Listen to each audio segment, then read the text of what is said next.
ഇന്ന് നിങ്ങളോട് ബീജം നിലനിർത്തലിനെ കുറിച്ചുള്ള ഞെട്ടിക്കുന്ന ഒരു കാര്യം പറയാം. നോ ഫാപ്പ്, സെമൻ റിട്ടൻഷൻ പോലുള്ള ട്രെൻഡുകൾ യൂട്യൂബിൽ വരുന്നതിന് ആയിരക്കണക്കിന് വർഷങ്ങൾക്ക് മുൻപേ പുരാതന യോദ്ധാക്കൾ ഇത് ചെയ്തിരുന്നു.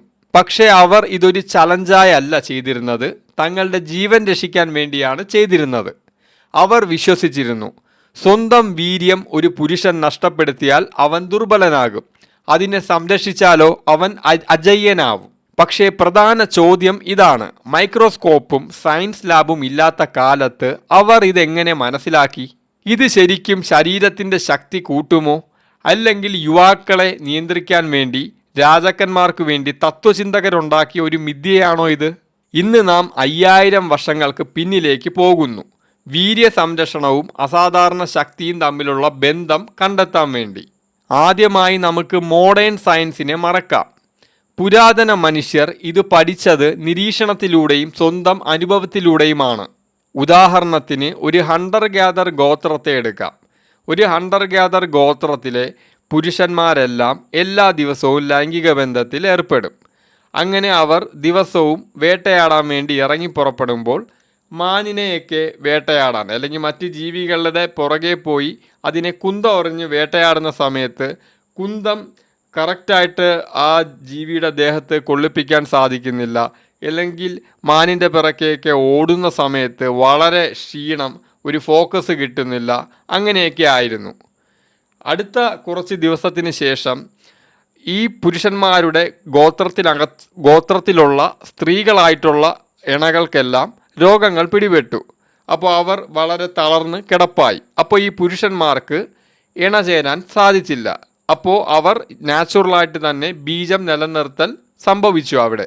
അങ്ങനെ അവർ കുറച്ച് ദിവസങ്ങളായി ലൈംഗിക ബന്ധത്തിൽ ഏർപ്പെടാതെ അവരുടെ ബീജം നിലനിർത്തിക്കൊണ്ട് തന്നെ അവർ വേട്ടയാടാൻ പോയപ്പോൾ വളരെ ശക്തരായി അവർക്ക് തോന്നി. അതായത് മാനിൻ്റെ പുറകെ വളരെ വേഗത്തിൽ ഓടാനും കുന്തമെല്ലാം കറക്റ്റ് എറിഞ്ഞ് കൊള്ളിപ്പിക്കാനും വളരെയധികം ഫോക്കസ് അവർക്ക് കിട്ടിയതായിട്ട് അവർക്ക് തോന്നി. ഞാനൊരു ഉദാഹരണമാണ് പറഞ്ഞത്. ഇങ്ങനെയായിരിക്കാം, തങ്ങളുടെ ആ സ്വന്തം അനുഭവം കൊണ്ടായിരിക്കാം ഗോത്രത്തിലുള്ള ഹണ്ടർ ഗ്യാദർ ഗോത്രത്തിലുള്ള ആളുകൾ പോലും ഈ ബീജം നിലനിർത്തലിനെ പറ്റി മനസ്സിലാക്കിയത്. അവർക്ക് തീർച്ചയായിട്ടും ടെസ്റ്റോസ്റ്റിറോൺ എന്ന മെയിൽ ഹോർമോണിനെ കുറിച്ച് യാതൊരു അറിവും ഇല്ലായിരുന്നു. അവർ ഇതൊക്കെ മനസ്സിലാക്കിയത് സ്വന്തം അനുഭവത്തിലൂടെ മാത്രമാണ്. ഈജിപ്ഷ്യന്മാർ ഇത് എഴുതി വെച്ചു. അവർ പറഞ്ഞത് ഒരു പുരുഷൻ്റെ ഫ്ലൂയിഡ് അല്ലെങ്കിൽ വീര്യമാണ് അവൻ്റെ ജീവശക്തി. അത് അനാവശ്യമായി നഷ്ടപ്പെടുത്തുന്നത് യുദ്ധത്തിൽ ശ്വാസം നഷ്ടപ്പെടുത്തുന്നത് പോലെയാണ്. പുരാതന കാലത്ത് ഈ ബീജം നിലനിർത്തലിനെ കുറിച്ചുള്ള ആദ്യത്തെ ഒരു എക്സ്പെരിമെൻ്റ് നടന്നത് പുരാതന ഗ്രീസിലാണ്.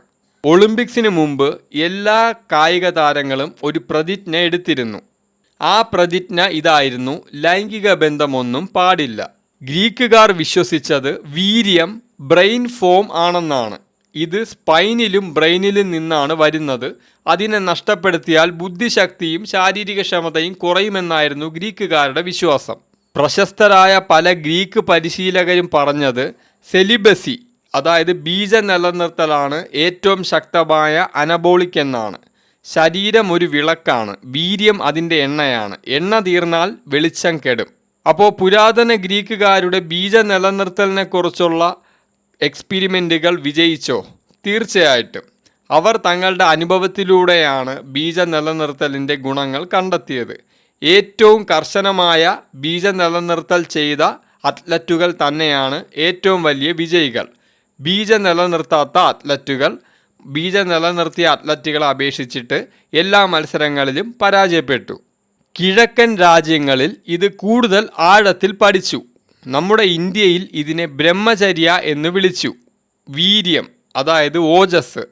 ആയുർവേദ പ്രകാരം ഓജസ്സാണ് ശരീരവും മനസ്സും തമ്മിലുള്ള പ്രധാന ശക്തി. ഓജസ് കൂടുതലായാൽ നിങ്ങൾ പ്രകാശിക്കും, ക്ഷീണം കുറയും, കണ്ണുകൾക്ക് തിളക്കം വരും. ചൈനയിൽ ഇതിനെ ജിങ് എന്ന് വിളിച്ചു. ജിങ് നിങ്ങളുടെ ബാറ്ററിയാണ്. അത് പരിമിതമാണ്. ഓരോ ഇജാക്കുലേഷനും ബാറ്ററി കുറയ്ക്കുന്നു. നിങ്ങൾ ഇജാക്കുലേഷൻ ചെയ്യാതിരുന്നു കഴിഞ്ഞാൽ അല്ലെങ്കിൽ ബീജം നിലനിർത്തി കഴിഞ്ഞാൽ നിങ്ങളുടെ ബാറ്ററി ഫുൾ ചാർജിലായിരിക്കും. നിങ്ങൾ ബീജം നിലനിർത്തിയാൽ നിങ്ങളുടെ ശരീരം അതിനെ മുകളിലേക്ക് റീസൈക്കിൾ ചെയ്യുമെന്ന് അവർ വിശ്വസിച്ചു. പുരാതന ചൈനക്കാർ വിശ്വസിച്ചിരുന്നത് ബീജം നിലനിർത്തൽ ഒരു യോദ്ധാവിന് ഒരു വിരൽ കൊണ്ട് കല്ല് തകർക്കാനുള്ള ശക്തി നൽകും എന്നായിരുന്നു. ഇപ്പോൾ മോഡേൺ സയൻസ് പറയുന്നത് ബീജം നിലനിർത്തലിനെ പറ്റി പുരാതന മനുഷ്യർ വിശ്വസിച്ചിരുന്നതെല്ലാം പകുതി ശരിയും പകുതി തെറ്റുമെന്നാണ്. ഉദാഹരണം പറഞ്ഞാൽ, ഒരു പുരുഷൻ 7 ദിവസം അവൻ എല്ലാവിധ ലൈംഗിക ചര്യകളിൽ നിന്നും മാറി നിന്ന് അവൻ്റെ ബീജം അവൻ നിലനിർത്തിയാൽ ടെസ്റ്റോസ്റ്റെറോൺ ഏകദേശം 50% ഉയരും എന്നാണ്. അതായത് അവൻ അഗ്രഷനും സ്ട്രെങ്തും പരമാവധി കൂടും. പക്ഷേ ഈ ബീജം അല്ലെങ്കിൽ പുരുഷന്മാരുടെ വീര്യം ഒരു മാജിക് ഫ്ലൂയിഡ് അല്ല. സയൻസ് പറയുന്ന കാരണങ്ങൾ: 1. Dopamine reset. 2. Nutrition savings.